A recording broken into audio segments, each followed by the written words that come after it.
धर्मेंद्र प्रधान के इस्तीफे के बाद इस बात की चर्चा जोरों शोरों से चलने लगी है कि अगला नंबर अब किसका होगा। क्या वो नाम नितिन गडकरी का होगा E20 के मसले पर, या फिर कि वो नाम राजनाथ सिंह का होगा कि उन्होंने शहीदों की शहादत छिपाई और इनके खिलाफ प्रिविलेज मोशन विपक्ष लेकर आएगा, या फिर कि वो नाम अश्वनी वैष्णव का होगा, या फिर कि हरदीप पुरी का एप्स्टीन फाइल में जिनका नाम आया और जिनको लेकर नितिन गडकरी अब ये कह रहे हैं कि भाई साहब मेरी कोई जिम्मेदारी नहीं है, E20 की जिम्मेदारी पेट्रोलियम मिनिस्ट्री की है और उसके मिनिस्टर हरदीप पुरी है।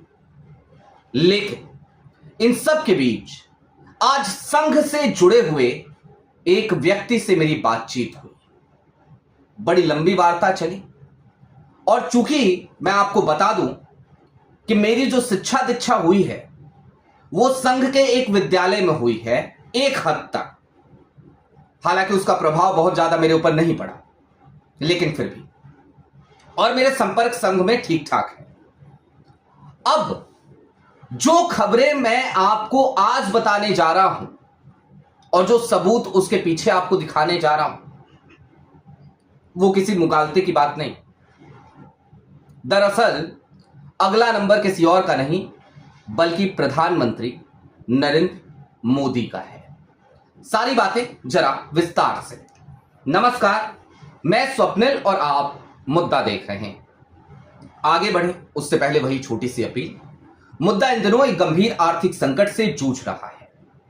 दोस्तों, एक तरफ हमारे मेन बैंक अकाउंट्स बीते लंबे समय से फ्रिज करके रखे गए एक छोटे से बहाने की वजह से, और दूसरी तरफ हमारे पुराने चैनल को हमसे छीन लिया गया था, जिसकी वजह से जो हमारे पास रेवेन्यू आता था उस पर एक बुरा असर पड़ा, जिसकी वजह से आज की तारीख में मुद्दा को काफी मुश्किलों का सामना करना पड़ता है। लिहाजा आपसे गुजारिश है, यदि आप चाहें तो स्क्रीन पर दिख रहे QR कोड या फिर के नीचे दिख रहे UPI नंबर्स के जरिए मुद्दा की छोटी छोटी मदद जरूर कीजिएगा ताकि हमारी बेबाकी यूं ही बरकरार रहे। अब आगे बढ़ते हैं दोस्तों। दरअसल आज की तारीख में प्रधानमंत्री नरेंद्र मोदी के ऊपर वो वाली कहावत चरितार्थ हो रही है कि बोया पेड़ बबूल का तो नीम कहां से होए। और मैं आपको कालांतर में एक बार लेकर के जाना चाहता हूं। यह 2012 का साल था दोस्तों। उत्तर प्रदेश में विधानसभा का चुनाव था और उस वक्त पे भारतीय जनता पार्टी के उत्तर प्रदेश के प्रभारी हुआ करते थे संजय भाई जोशी। प्रधानमंत्री नरेंद्र मोदी उस समय बहुत लाइमलाइट में थे, भाजपा के स्टार प्रचारकों में से एक थे, और प्रधानमंत्री नरेंद्र मोदी ने भारतीय जनता पार्टी के आलाकमान को आंखें तरेरते हुए मना कर दिया था सीधे तौर पर कि उत्तर प्रदेश नहीं जाएंगे। और जानते हैं उन्होंने क्या कहा था? उन्होंने कहा था कि जिस प्रदेश का प्रभारी संजय भाई जोशी होगा वहां पर मैं चुनाव प्रचार के लिए कदम नहीं रखूंगा। बस फिर क्या था, आनन फानन में संजय भाई जोशी को उत्तर प्रदेश से हटा दिया गया, उनका प्रभार छीन लिया गया, उनको नेपथ्य में डाल दिया गया। प्रधानमंत्री नरेंद्र मोदी ने अपने जितने भी विद इन पार्टी जो लोग उनका विरोध करते थे उन सबको हाशिए पर डाला, ठिकाने लगाया जब उनका अच्छा वक्त चल रहा था। और ये कालांतर में आपको इसीलिए लेके गया मैं ताकि आप आज की परिस्थितियों को समझ सकें। आज मोदी जी का बुरा वक्त चल रहा है, और जब मोदी जी का बुरा वक्त चल रहा है तो आज जो मेरे पास अंदर खाने से खबर आई है वो बेहद चौंकाने वाली है। इतनी ज्यादा कि पैरों के नीचे से आपके जमीन खिसक जाएगी। और ये कोई सनसनीखेज खबर नहीं है। आपको पता है कि मुद्दा कभी भी आपके सामने अगर कोई खबर लेकर के आता है तो सबूतों के साथ लेकर आता है। शुरुआत में आपको भरोसा नहीं होता, बाद में कुछ दिनों के बाद आप खुद कहते हैं कि नहीं जी स्वप्निल जी आपने ये बात कही थी, ये सही साबित हो गई। तो अब आज की खबर जानिए। दरअसल प्रधानमंत्री नरेंद्र मोदी का नंबर है और इसका एक जीता जागता सबूत देखिए आपकी स्क्रीन पर। यह पांचजन्य है दोस्तों। राष्ट्रीय स्वयंसेवक संघ का मुखपत्र। और आज जब मैंने इस मुखपत्र को स्क्रॉल किया ना, तो उसके बाद ही मैंने आरएसएस के एक बड़े नेता को फोन किया और जानना चाहा। हालांकि युवा है अभी, लेकिन बहुत क्लोज हैं भागवत जी के खेमे से। ये मुखपत्र आपको क्यों दिखाया मैंने, स्क्रीन रिकॉर्डर क्यों चलाया, आपको यह समझ लेना चाहिए। दरअसल इस मुखपत्र ने सीजेपी के प्रोटेस्ट को जिस तरीके से कवर किया, उसमें आपको मोदी जी का एंगल कहीं नजर नहीं आएगा। मोदी जी रात रात में जो मैसेजिंग कर रहे हैं ना, उसको लेकर भी पांचजन्य उनको अंदर के पन्नों में डाल रहा है। वेबसाइट की फ्रंट लाइन पे हुआ करता था ये सब कुछ कभी, लेकिन मोदी जी अब पांचजन्य की कवरेज का हिस्सा नहीं।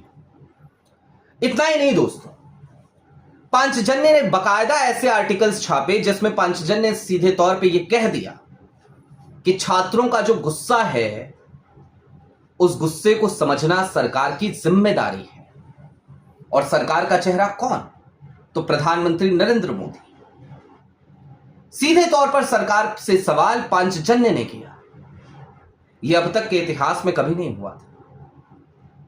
और बकायदा वो आर्टिकल संपादकीय का हिस्सा है, जो अभी आपने देखा अपने स्क्रीन पर, उस स्क्रीन रिकॉर्डर में। अब ये सब कुछ जो हो रहा था तो मेरे लिए बड़ा शॉकिंग था, तो मैंने फोन किया। अब अंदर खेमे की बात समझिए। आज की तारीख में संघ वो अपने हाथ से सत्ता को फिसलते देख रहा है। हालांकि गुजरात लॉबी ने वैसे भी सत्ता पे पूरी तरीके से कब्जा कर रखा है, और संघ आज की तारीख में बहुत मजबूर स्थिति में था आज से पहले तक। लेकिन बीते कुछ समय से संघ बहुत मजबूत हो गया है, क्योंकि राहुल गांधी मजबूत हो गए हैं। और संघ ने अब राहुल गांधी के भरोसे अपनी नैया खेने की तैयारी कर ली है। इसका मतलब यह मत समझिएगा कि राहुल गांधी जो हैं वो संघ का समर्थन लेंगे या संघ राहुल गांधी से समर्थन मांगेगा, ना। संघ राहुल गांधी के एजेंडे को अंदर खाने सपोर्ट करने लगा है, और वो पांचजन्य से लेकर ऑर्गेनाइजर तक में आपको दिख रहा है। दूसरी तरफ मोदी जी को एक सीधा साधा मैसेज दिया जा चुका है कि भैया अभी नहीं तो कभी नहीं। यानी अगर अब आपने इस्तीफा नहीं दिया तो फिर बाद में आप इस्तीफा देने लायक बचेंगे नहीं, क्योंकि अब समय बहुत तेजी से बदल रहा है। आज की तारीख की जनरेशन आपको एक्सेप्ट करने को तैयार नहीं है। और आप ये जो रात रात में रीले बना रहे हो, आप ये जो मूर्खतापूर्ण हरकतें कर रहे हो, ये और मैंने आपको पांचजन्य दिखाया ना, आप जाकर के एक बार फिर खुद से देखिएगा अभी थोड़ी देर में पांचजन्य को, ऑर्गेनाइजर को। कल की ही तारीख का देख लीजिएगा। मन की बात हुई, कोई कवरेज नहीं। युवाओं से संवाद, कोई कवरेज नहीं। शाम की रील, कोई कवरेज नहीं। यानी पूरी तरीके से out of focus, out of coverage प्रधानमंत्री नरेंद्र मोदी। क्यों हुए हैं? क्योंकि सीधा मैसेज है कि भाई अब जाओ, हो गया, जितना आपको करना था आपने कर लिया। और दूसरी तरफ दोस्तों, अब इस बात का भी विश्लेषण करने की जरूरत है कि स्थिति सही है, खराब है, गलत है, अच्छी है, क्या है। हमें अटल बिहारी वाजपेयी को याद करना चाहिए। अटल बिहारी वाजपेयी जब सत्ता के शीर्ष पे थे तो उन्होंने आरएसएस से एक दूरी बना ली थी, और आरएसएस इस बात से एक बार बहुत नाराज हुआ। आरएसएस ने उनको बुलाया और आरएसएस ने कहा कि आजकल आप जो है हमारी बात नहीं सुनते। अटल बिहारी वाजपेयी ने, अंदर खाने की खबरें हैं ये, उस जमाने की भी कई पत्रों में छपी, कई पत्रिकाओं में छपी, कई पत्रकारों ने छापी जिनसे अटल की नजदीकियां थी। और अटल जी ने उस समय कहा था कि मैं देश का प्रधानमंत्री हूं, आरएसएस का नहीं। लेकिन दूसरी तरफ प्रधानमंत्री नरेंद्र मोदी हैं। वो ना आरएसएस के प्रधानमंत्री हमें लगते हैं, ना देश के प्रधानमंत्री लगते हैं, ना भाजपा के लगते हैं। पता नहीं किसके प्रधानमंत्री हैं।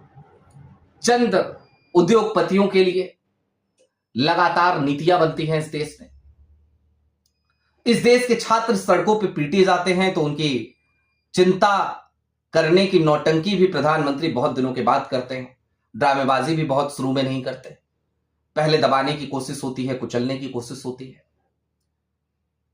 तो अब वक्त वो आ चला है, कुल मिलाकर इसे ये समझिए, इस तरीके से समझिए चलते चलते, कि आरएसएस आज की तारीख में अब खुद प्रधानमंत्री मोदी से, वो खाकी सीरीज देखिए आपने, उसमें वो विधायक होता है जो कहता है कि हमने तो छुड़ा लिया है, आप भी छुड़ा लीजिए।